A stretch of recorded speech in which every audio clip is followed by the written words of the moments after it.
Okay, today we're going to discuss how to take one of your lesson contents and turn it into an interactive activity on the SMART board. One of the easiest things to do, and the quickest, is to have an answer on your SMART board notebook page and cover it with an object or a shape.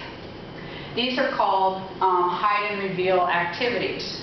I'm going to show you 3 different techniques that you can use in the classroom for an interactive activity. One is called move and reveal, second one's called order and reveal, and the third one's called erase and reveal.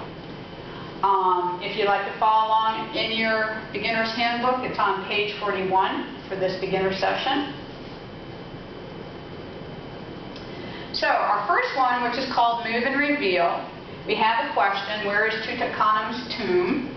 And I've created a shape and it's over the answer. So all you have to do is move the shape and there's your answer. Okay, the next one is called order and reveal. So I have an outline box here. When I move my shape down, the answer is revealed. And this is done with digital ink layering. And then the next one, which is called erase and reveal, what I'm going to do is I'm going to move the box down so you can see that there's actually a white covering here on the board, different from the board itself. And this one's called erase and reveal because you take your eraser tool and you just go across and the answer is revealed. Alright? If I'd like to save this page for my next class that's coming in, I can go up to my tools bar, to the action panel, and click on the backwards arrow so that it covers that back up again, and I'm ready to go for my next class.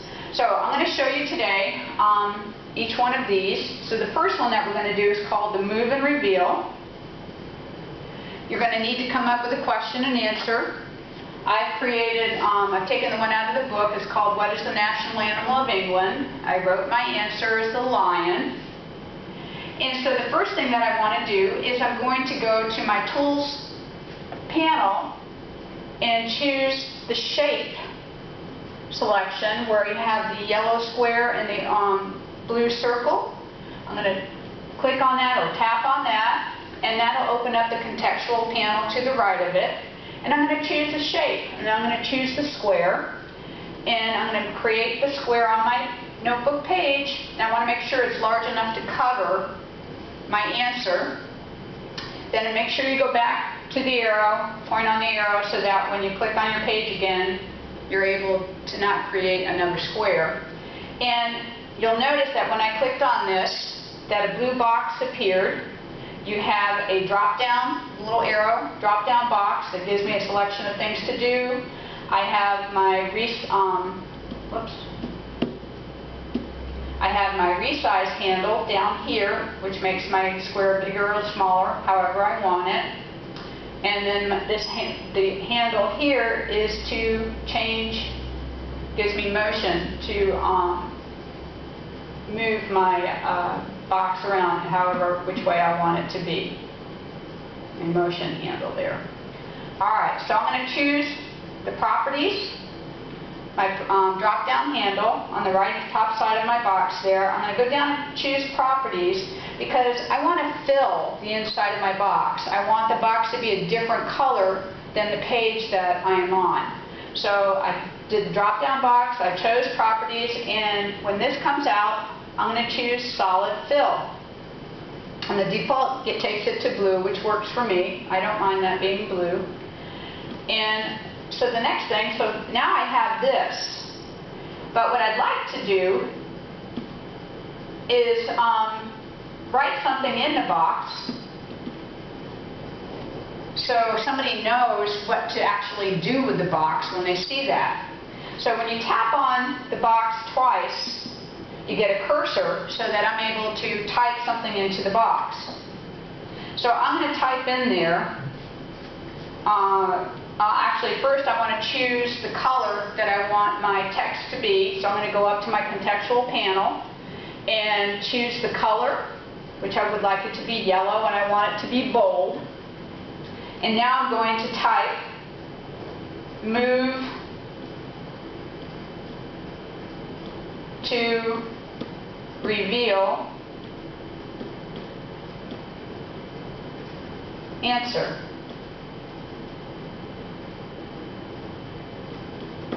Forgot how to spell, whoops. Move to reveal answer. Okay. So now I have my box. Somebody sees the question and they see that it says move to reveal answer. They can move it to the side and get the correct answer. Alright, so that's move and reveal. Next one I'd like to show you is order and reveal. With this one, you can find this on page 43 in the Beginner's Handbook. And with order and reveal,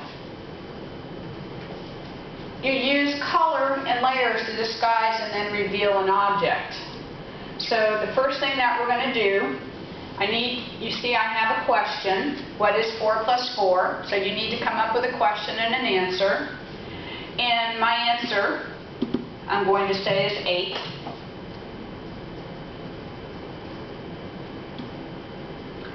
And again, I get my box. And the reason I have the star here, I'm going to grab my resize handle and enlarge my box, my 8, is I put that star there so I would know where the answer is located, because you're going to see I'm going to highlight the number 8, and I'm going to change the color so it matches the background page, so you're not going to be able to see it. So I'm going to go up to my contextual box up here, up at the top on the tools panel, tools bar, and I'm going to choose the color, the background page. And so now my 8 has disappeared. So with the arrow the star next to it, I know where that answer is. It's going to be approximately there somewhere. Okay, so the next thing we're going to do is we're going to create a shape. So again, I want to go up to my tools panel, click on my symbol for choosing symbols. The contextual box opens up. This time I'm going to choose a circle.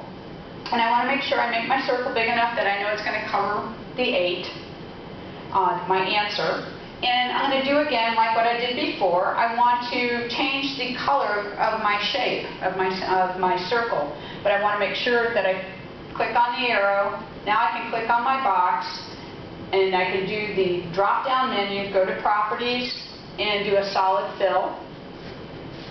So now I have my box, but if I move it over the 8, I still can't see the 8. So there's something I still need to do. I'm going to go to Property, my drop-down menu that surrounds the blue box, and I'm going to find Order. And you'll see it's 1, 2, 3, 4th, the little 4th box down. And the selection I'm going to choose is Order. And I'm going to choose Send to Back. So that's going to send my ink layering to the back, so that when I bring it over anything, whatever's there is going to appear. Okay, so there you see my answer is 8. Okay, now the last one that we were going to do today is Erase and Reveal. Now with Erase and Reveal, you need, again, a question and an answer. And mine is complete the number sequence. And I gave some instructions. I said use the eraser to reveal the next number in the sequence. Well, my number, 1, 3, 5, 7, and 9, 9 is going to be my answer. So that's what I'm going to want to cover up. And so I'm first going to go, again, up to my Tools panel. I'm going to choose a pen. So I have my pen that I'm going to use. And then I'm going to choose the color that I want the pen to be, which is going to be the same color as my background page, which is white. So I'm choosing white. And then when I go to cover it, I want it to be sort of wide. So I'm going to choose a wider line so that I don't have to color in so much. Alright, so I have my pen, and now all I have to do is color over my answer, and it's disappeared. So, use the eraser to reveal the next number in the sequence. Voila! My answer is back. So if I want to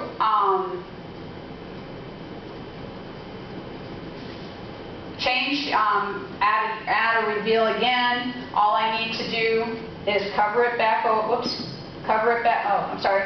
to my pens, choose my pen, my color, and I have the lines already chosen, so I should be able to cover it back up again, and that is done. So those are the 3 techniques that you can use for interactivity on your board. So, why would you want to hide information